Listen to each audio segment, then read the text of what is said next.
Are you absolutely, positively sure you locked the door when you left? Denise's voice was too desperate for her words to be an accusation, more like a plea. I adjusted the phone in my hand and the collar of my shirt. Yeah, absolutely. I went back and checked. The latter was a lie, but I was quite sure I'd locked the apartment when I left on Friday. No answer for a few long seconds. We think someone might have broken in. Her voice was rife with dread. The thought didn't fully register, and I was too surprised to speak. The line was quiet for a minute, and then she spoke again. Gail and I, there were footprints. His stuff was messed up. Gail's, that is. Well, we'll figure it out when I get there. Put simply, in the end, we didn't really. I got there about 2 hours later. It was a bit before 11 in the evening. Gail and Denise looked all right, though a bit tired. The worry over what happened had somewhat dissipated by then, but they were still quieter than usual. I briefly tried to lift the mood, unsuccessfully. Nothing seemed to come of the whole thing in the following days. We hadn't found anything missing and no other concrete evidence of an actual break-in. One might think we'd live in fear after that, but without a constant reminder, we didn't get the chance to really commit the whole ordeal to memory. Sure, I was even more careful about locking the door whenever I left, but that was mostly to ensure neither of them would be given a reason to doubt me. The thing finally up and vanished from our minds when Gail collapsed one day while cooking himself some lunch. Hearing the loud crash, I dashed to the kitchen and found him laying on the floor. Rushing to Gail's side took me 2, maybe 3 seconds, but my mind still seemed to have time to tumble through a half a dozen thoughts. I'd never seen a person collapse like this before, and though I'd been taught what to do in these situations, I didn't feel in control. Not by a long shot.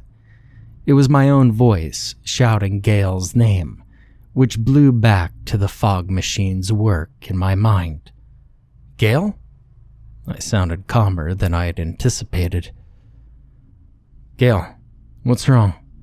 I was about to gently smack his face when he blinked and stared at me. Oh, did I collapse? He asks, and I nod. Are you okay, man? You basically scared the shit out of me.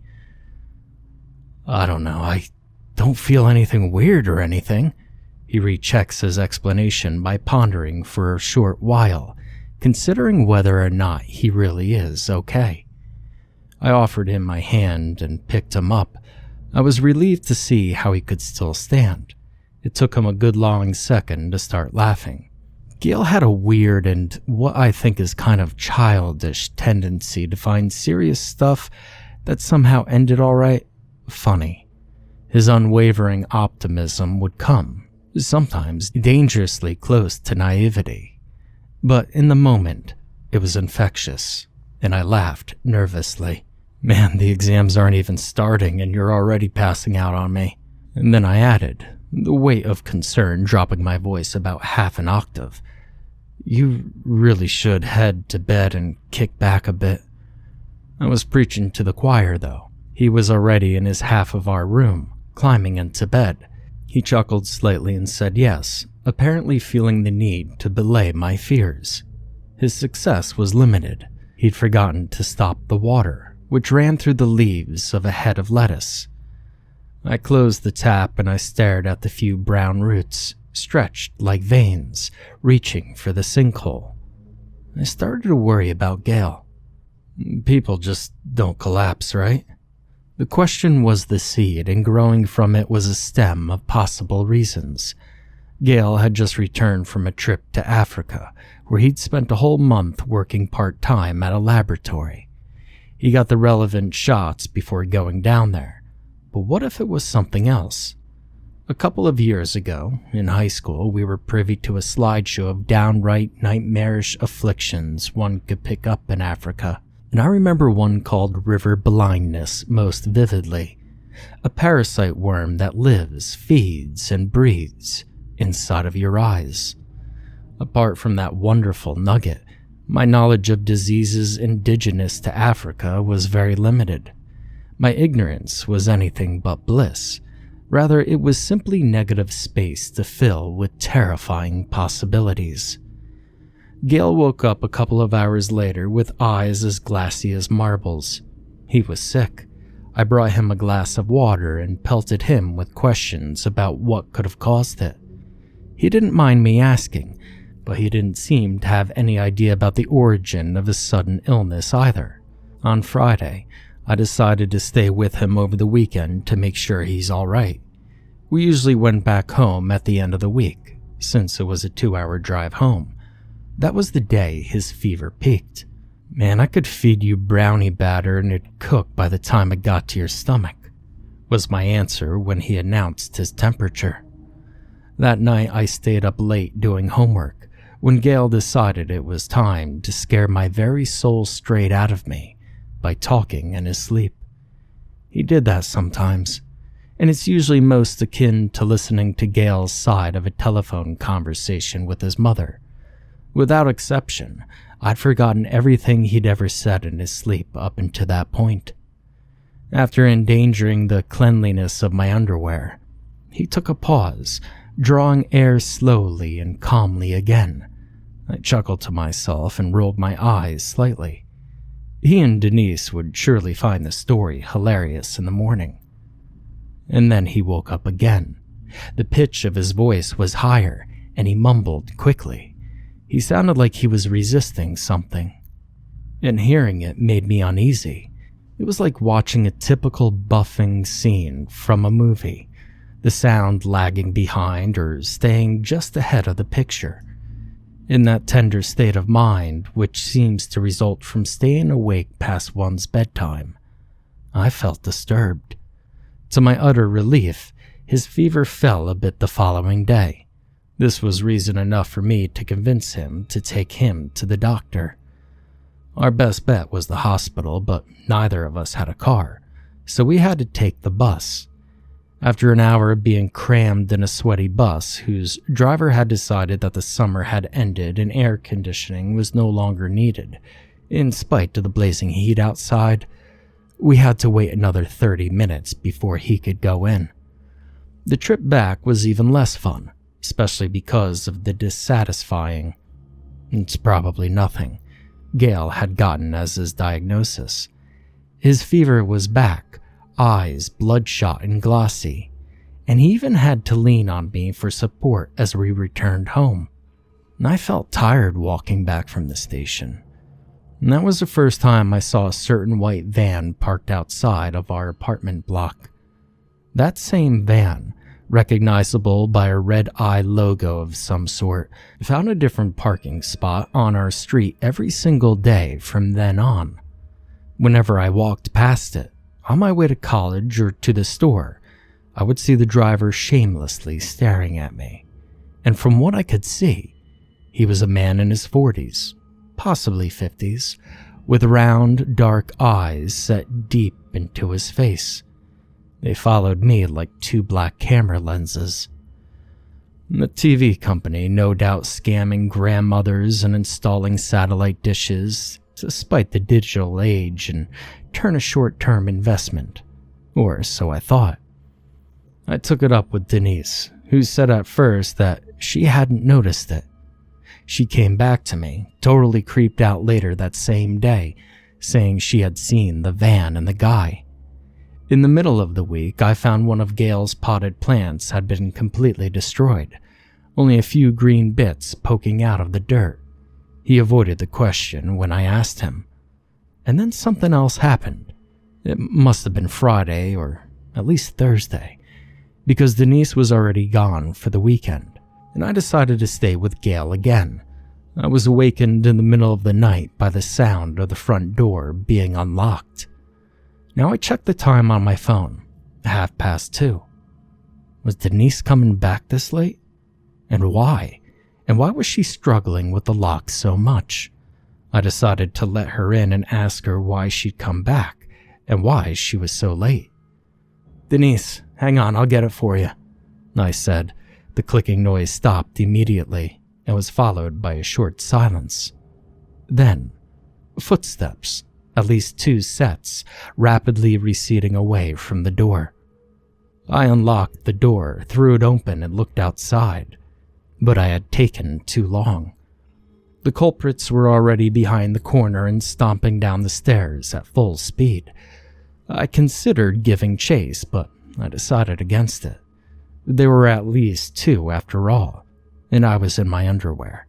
Instead, I immediately took my phone and called the police. Another first for me. And all these things were happening within 2 weeks. I wondered what the hell was going on. And with that taken into account, I think I did a decent job keeping my calm on the phone. They told me that they'd send somebody over, and I thanked them before setting the phone down. "What's going on?" came Gale's weak voice from behind the door. I poked my head into our room and slowly told him that I thought someone was trying to break in and that I'd call the cops. In what little light the crack in the door offered, I could see his shocked expression. "What?" he asked. "Someone was fiddling with the lock, I think. But they ran away before I could open up to see them. I called the police and they'll be here soon. You should stay in bed though." Gale seemed to disagree, but was unable to get out of bed anyway. He looked terrible, as pale as a snowman, wrapped in blankets to stop his shivering. He was sweating like a snowman too, by the looks of it. Hair clung to his forehead in wet ribbons, and I could even see the occasional sparkle of droplets of perspiration on his face. The policeman took about 30 minutes, all of which I spent pacing between the hallway and the kitchen, checking the entrance and the window. By the time he arrived, much of my energy, supplemented by the adrenaline rush, was gone. I got worried that I'd just dreamed the whole thing up, and the embarrassing thought crept into my mind just as I was explaining what had happened. When I finished, he asked me a few things, then went through it again. The conversation took over a half an hour, and by the time it ended, I felt like I'd just been to an oral exam and failed miserably. I worked up the courage and asked him about what would happen now. He took a second before answering, choosing his words, I think, to put my mind at ease. "From what I could gather, this was probably a one-time deal. Break-ins are quite rare around here." He seemed to cut away the bit of formality at that point, and I remember appreciating it greatly. "Look, most of the times we get called in for attempted burglaries, we're not called again. And what I mean is this, someone who got caught in the act is really unlikely to do it at the same spot," he said. This managed to calm me down. I thanked the officer kindly, and he told me not to hesitate to call again. A day of being a zombie awaited me, so I quickly checked on Gale before hitting the hay. After that, we only got 3 or so full nights of sleep. And even then, I should speak for myself because my roommate was still very ill. I cooked him a few meals, but he mostly got by on salt sticks. His appetite was abysmal. And as if that wasn't enough, I found another one of his plants had been vandalized, and a piece of leaf was missing from a third. Denise returned on Sunday. Now that night, I was awoken by the sound of Gale coughing and choking on something. I jumped up and immediately ran to him, slapping on the light switch, asking what was wrong. He was holding his throat and thrashing around in bed. He freed himself from the blanket and fell to the floor. "Gale, holy shit, what's going on?" No answer, and the coughing noises stopped. I pulled him up by the waist, using both of my arms. He didn't resist, and he wasn't helping either. I managed to get him to stand, bent over, and I hit him on the back 5 times or so, but nothing came out. I cried at the top of my lungs for Denise to come to help, and I started with the abdominal thrusts. There was a small noise in his throat each time I pushed, and Denise came rushing into the room. "Oh my God," she cried, but I cut her off. Call 911, he's choking." Denise stood there in a daze for a second, hand over her mouth. She stared at Gale, hanging limply from my arms. "Now, Denise," I shouted again, shocking her out of her trance. Denise scurried to her room and I could hear her talking into the phone. Gale started to shake and convulse, freeing himself from my grip and falling to the floor. The floor stayed still, but the walls spun around a little when I saw Gale laying on the floor on his side. A vine hung out of his mouth. Wet leaves covered with vomit were piled next to his face, the sour-smelling liquid pooling out from underneath him. Darkness advanced from the corners of my vision, threatening to make me faint any second. I bent down to Gale, my chin stuck to my chest, looking up at him sideways. Strong nausea gripped my stomach and the back of my tongue. I pulled on the vine, slowly, but it was slippery, forcing me to spool it around my hand to get a better grip. I pulled on it again, moving it a good 10 centimeters. Gale gagged and more thick fluid came out of his mouth.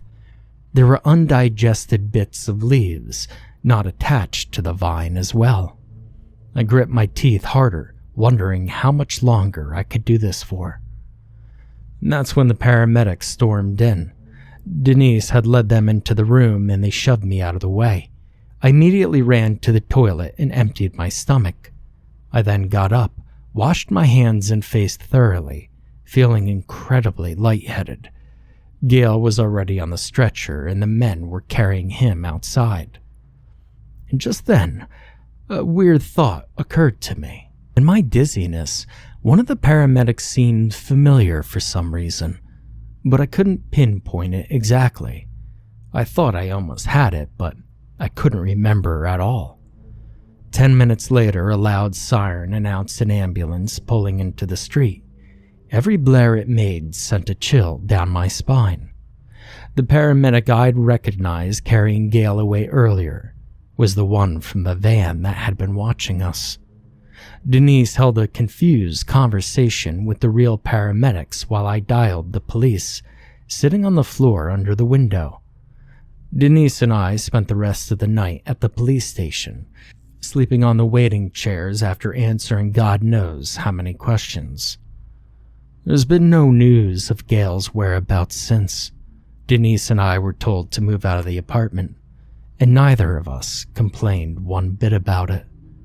Things have gone quiet, and it's been a hell of a year. It seems like a terrible dream looking at it now, and the only thing maintaining my faith is the fact that Denise saw it too. I know because I don't know how many times I've asked her. Out of fear of what might happen, I've kept quiet about this up until this point, and while I'd like to say I finally overcome this fear, well, that'd be a lie. In fact, fear is the main reason why I'm writing this. You have to understand, there's been a white van with a red eye parked outside of my place for the past 3 days.